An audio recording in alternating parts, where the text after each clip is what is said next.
chamar aqui primeiro o Dr. Marcelo de Andrade Vieira. Ele é cirurgião oncológico, mestre e doutor em oncologia pelo Hospital de Amor de Barretos e coordenador do Departamento de Oncologia Ginecológica do Hospital de Amor de Barretos, para falar sobre cirurgia minimamente invasiva do câncer ginecológico, suas opções e aplicabilidades.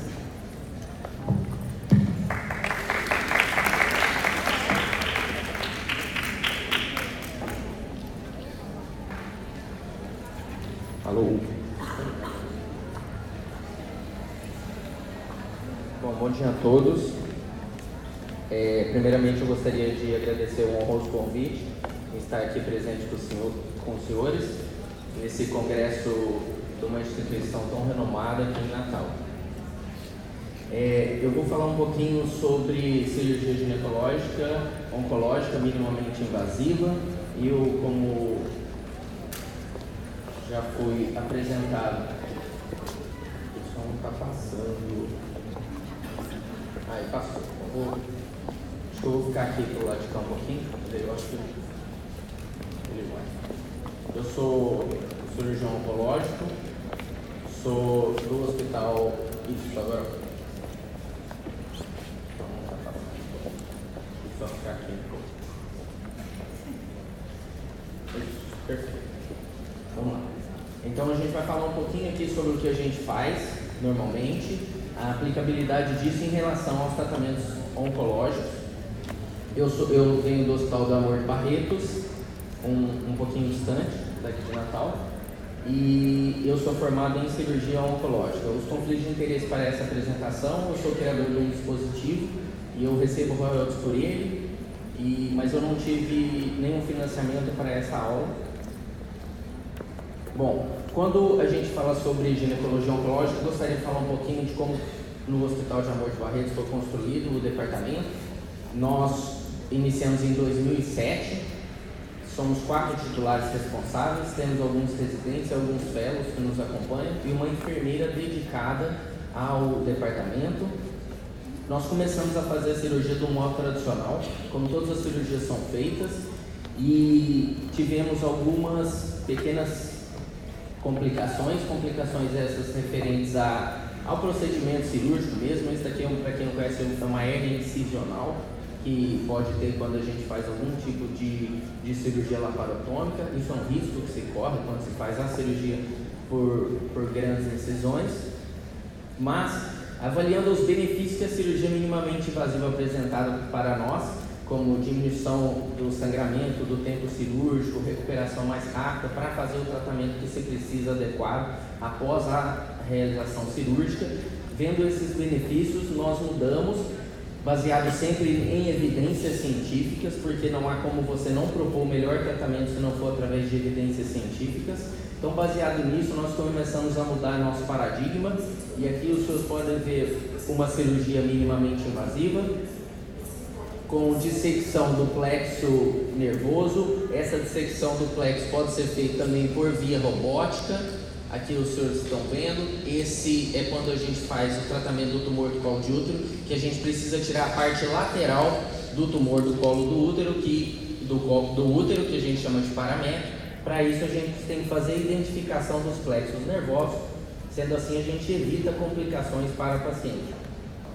Evoluímos. Antes a gente realizava a linfadenectomia pélvica, agora a gente faz através de uma imunofluorescência. A gente consegue, na maioria das vezes, identificar o primeiro linfonodo que se teria metástase daquele tumor. A gente chama de linfonodo sentinela, e baseado nisso a gente pode trazer menos morbidade para o paciente, não realizando a linfadenectomia inteira, completa e sistemática. Aqui a gente pode ver esse verde. A gente injeta no colo do útero uma substância que chama verde de indocianina, e através de uma imunofluorescência da câmera a gente consegue identificar. Vou tentar mostrar aqui mais uma vez para os senhores verem. Aqui é através da videolaparoscopia, e esse é através da cirurgia robótica, que a gente pode identificar esse linfonodo, e em alguns casos, com indicações, a gente tira apenas o linfonodo e não faz a linfadenectomia sistemática.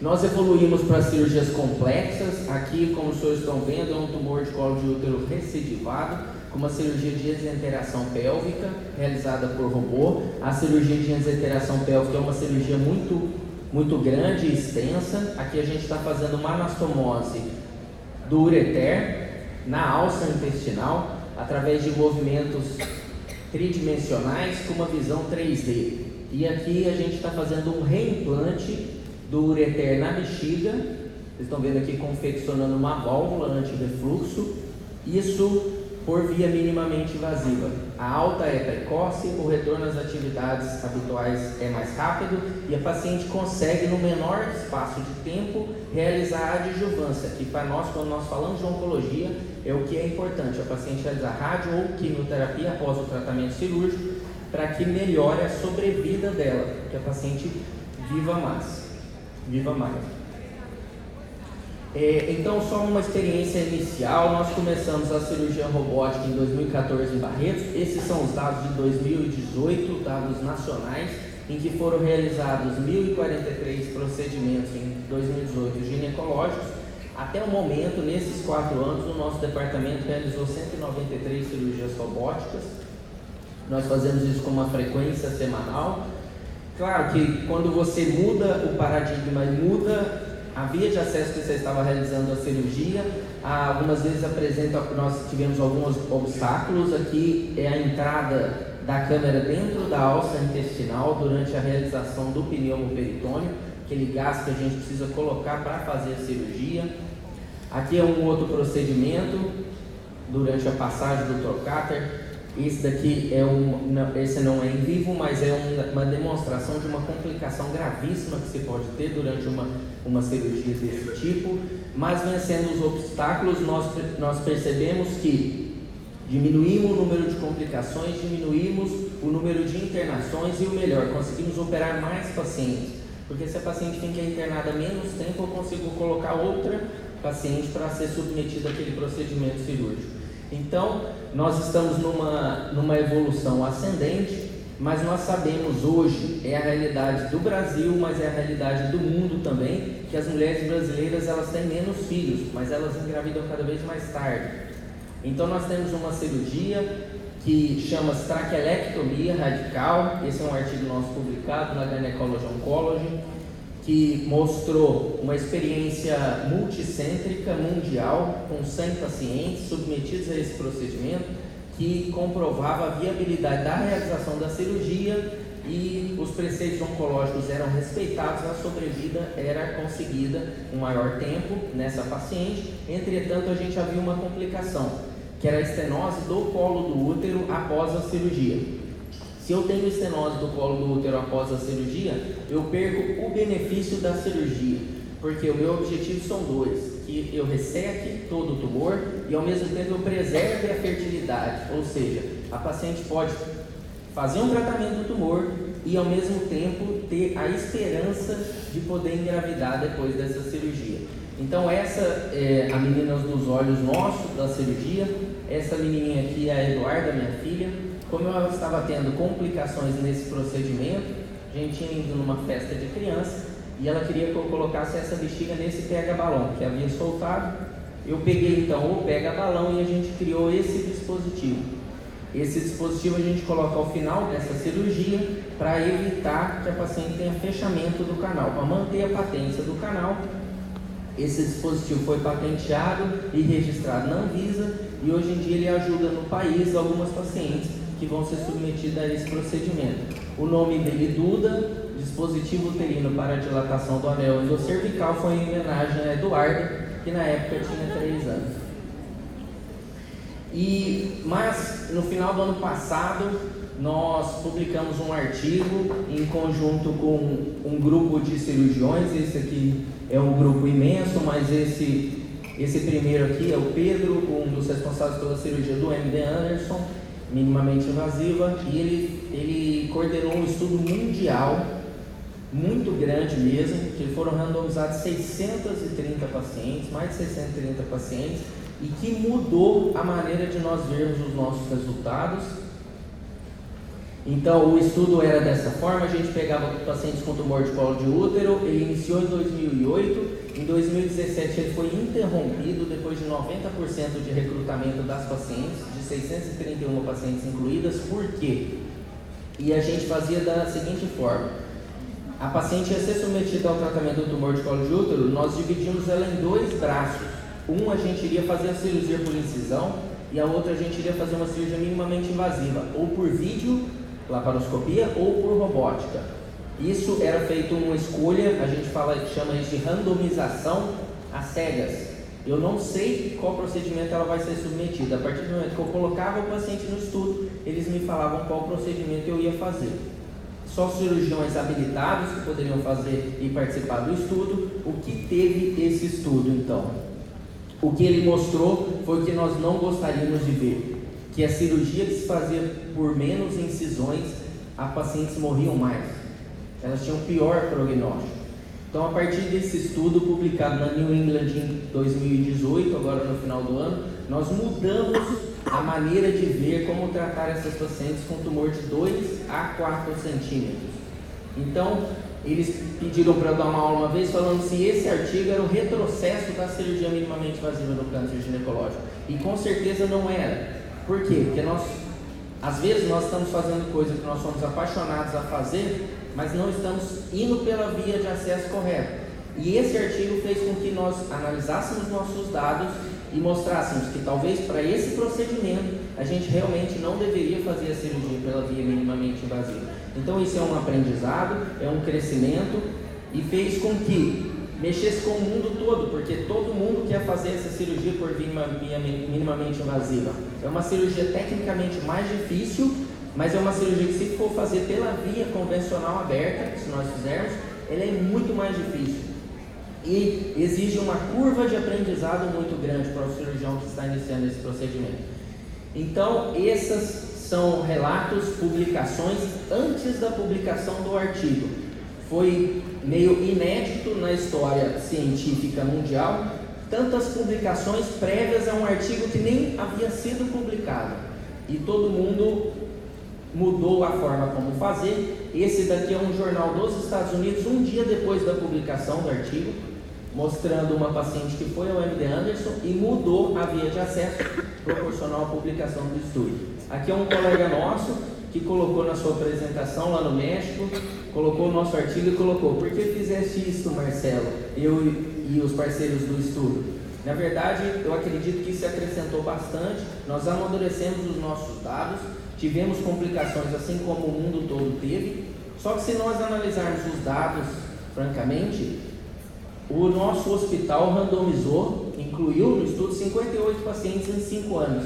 Isso daria uma paciente por mês. Então, o que eu mostro para as pessoas? Nós somos um centro de referência com uma drenagem muito grande do tumor de colo de útero, e eu pergunto: nós vamos brigar e fazer toda essa bagunça por causa de um procedimento ao mês, digamos 2 ou 3? É mais fácil nós mudarmos a forma de pensar e agir e tendo benefício final à paciente. Então, o que se deve ser feito é, mesmo que você mude de acesso, mude a via de acesso que vai ser submetida à cirurgia, respeitar os princípios oncológicos. Isto é, com certeza, uma das coisas mais importantes quando nós estamos falando de tratamento de tumores oncológicos. Então, aqui, se nós tivermos, por exemplo, uma lesão anexial suspeita, aqui é uma cirurgia que eu estava fazendo ao vivo, então por isso ela está narrada, talvez saia o áudio junto, mas aqui eu só gostaria de mostrar nesse vídeo que, se você for tirar uma lesão anexial suspeita, o ideal é que esteja um saco para que não extravase nenhum conteúdo que esteja dentro da lesão para dentro da cavidade, para não contaminar a cavidade. Então, se você vai fazer por via minimamente invasiva, que faça dessa forma. Aqui é uma linfadenectomia, que a gente estava, uma traquelectomia, que é uma dessas cirurgias que a gente estava fazendo. E aqui, para vocês verem, a dissecção da artéria uterina. Mas o que é importante nessa cirurgia? A paciente tinha um tumorzinho de 2,1 centímetros, um tumor muito pequeno, na teoria, quando ela chega até nós com um tumor desse tamanho. mas ela havia linfonodo positivo. Então, nessa hora, a via de acesso serve para nós identificarmos o linfonodo, interromper o procedimento e fazer a radioquimioterapia, que é a indicação hoje em dia dessas pacientes com linfonodo positivo. Então, se nós, pela paixão, fizéssemos a cirurgia, nesse caso, a gente acrescentaria uma morbidade à paciente. Então, isso que eu estou querendo mostrar, que nós, respeitando os princípios oncológicos, nós vamos ter resultados satisfatórios e menor número de complicações. Aqui é o linfonodo comprometido.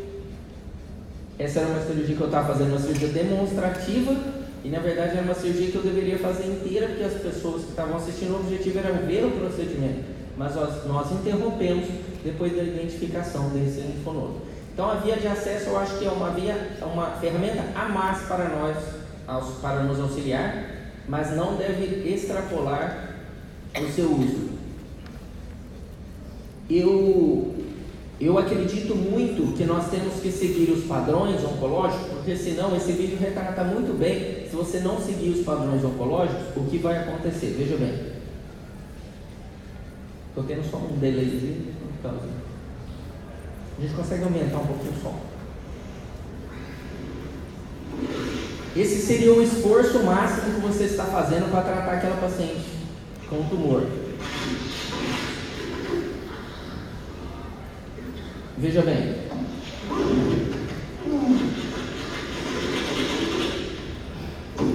No final da sua cirurgia, você aciona e na verdade o seu carro era esse, não era esse. Então, às vezes, você se esforça um monte para fazer aquele tratamento adequado e na verdade você não consegue o objetivo final, você tem que voltar para trás. Então, muito interessante. Agora, o que eu considero retrocesso? Realmente existe retrocesso? Existe. Artigo publicado agora em março de 2019, mostrando a tecnologia a nosso favor. Entretanto, o conflito de interesse que nós temos e que não pode deixar com que influencie no tratamento oncológico. Então, veja bem, esse daqui é os honorários que a equipe recebeu para entrar no estudo, fazer parte do estudo.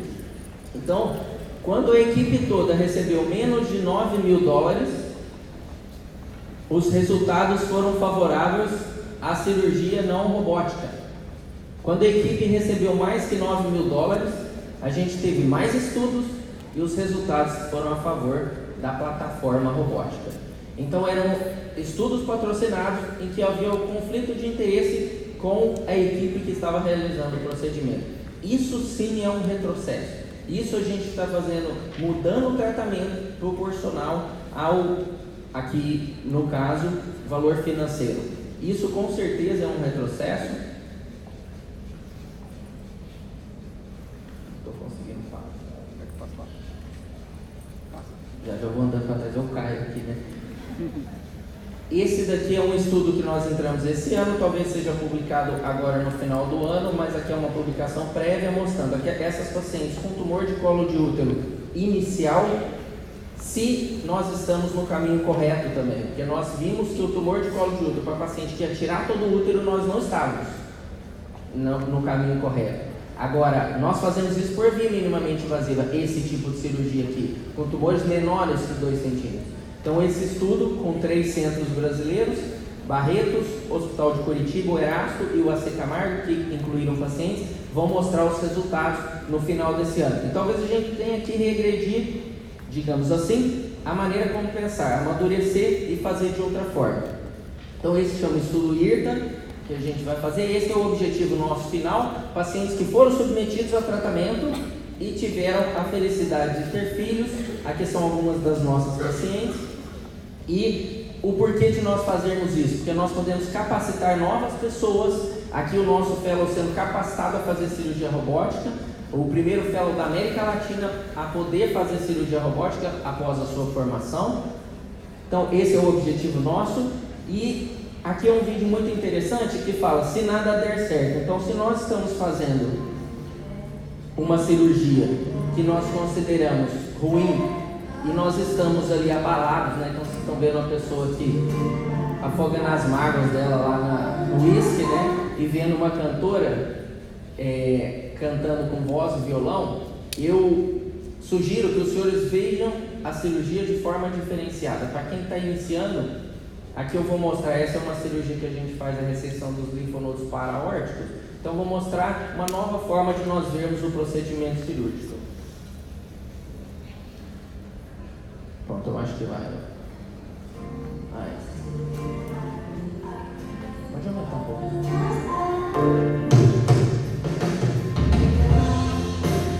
Eu acredito que a gente tem que olhar além do que a gente está vendo quando nós fazemos esse tipo de procedimento cirúrgico.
Nós vamos fazer dissecção de cadáver para treinamento de cirurgiões e vão ter teoria e nós vamos fazer cirurgia ao vivo também, então convido todos que tiverem interesse nessa parte. E gostaria de falar para os senhores, quando a gente fala em cirurgia, a gente fala sobre limites. Limites tem a ver com esporte, eu sou uma pessoa que sou fã de esportes e o limite nosso é proporcional naquilo que a gente acredita que vai chegar. Então, se o limite nosso, se a gente tiver o pensamento que nós vamos chegar longe, a gente conseguirá chegar longe. Eu uma vez assisti uma palestra do Marcos Pontes. O Marcos Pontes hoje é ministro, da Ciência e Tecnologia, e eu tinha convicção de que a palestra dele ajudaria muitas pessoas, então eu fiz com que eu e ele fizéssemos juntos uma palestra, e esse provavelmente era um limite que fosse difícil alcançar, mas eu consegui. E se depois disso tudo vocês não acreditarem no que eu falei, eu vou mostrar um vídeo para os senhores que talvez mude o pensamento de todos. Eu sempre falo para meus residentes, meus fellows, que o esporte muda a vida das pessoas, e muda em tudo. Vou só um depoimento aqui de 1 minuto, senão ela vai me matar, porque eu já acabei meu tempo. Mas esse vídeo é importante e eu quero que vocês assistam. Quando eu comecei e quis fazer cirurgia robótica, eu coloquei na minha cabeça que eu ia fazer e eu fui para os Estados Unidos para ficar 45 dias lá. Eu não falava nada de inglês, mas nada. Eu acho que nem oi eu falava na época. E eu fui e assisti a cirurgia, e quando eu estava lá no meio dos Estados Unidos, teve um jantar na casa dos diretores do hospital, e o pessoal do meu hospital ia até o jantar. Eu falei, eu vou também, porque o pessoal fala português, pelo menos, né? Já estou aqui 40 dias. Na hora que eu entrei na casa do diretor, virou um cara lá de fundo e falou, Marcelinho. Falei, a partir de agora acabou. Estou em Barretos, praticamente. Quem que era? Era uma pessoa, por coincidência, era o prefeito de Barretos, mas não porque eu era amigo do prefeito de Barretos, porque eu jogava futebol com ele. Então, isso fez com que mudasse as coisas na minha vida, você entendeu? E o esporte faz com que você tenha as amizades, faça uma rede social importante. Através do esporte eu já viajei vários lugares do país e do mundo, dando aula e mostrando um pouco da nossa experiência. Então eu gostaria de encerrar com esse vídeo, que é um vídeo muito interessante. Eu consigo.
fala, eu faço esporte e não faço cirurgia minimamente invasiva. O objetivo é que você mantenha o foco. Você pode começar com instrumentos simples e você vai evoluindo para instrumentos mais complexos. Quando você acha que você já está capaz, você vira um professor, veja bem, e começa a ensinar os melhores. E com o tempo você tem uma turma e todos eles se capacitam, entendeu? Então, pessoal, a mensagem que fica é, eu algum tempo atrás tive a oportunidade e o prazer de vir aqui fazer cirurgias. Fizemos aí uma cirurgia ao vivo junto com meu amigo Jorge Lira. Então aqui eu agradeço ao convite de estar aqui presente com os senhores. E ontem eu viajei 12 horas para estar aqui com os senhores. E sabe por que eu vim? Porque eu sei que vocês podem fazer diferença na vida do paciente. Muito obrigado.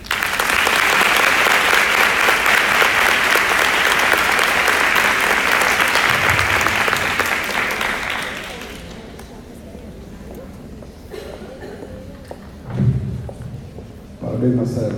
Essa riquíssima apresentação. E o pessoal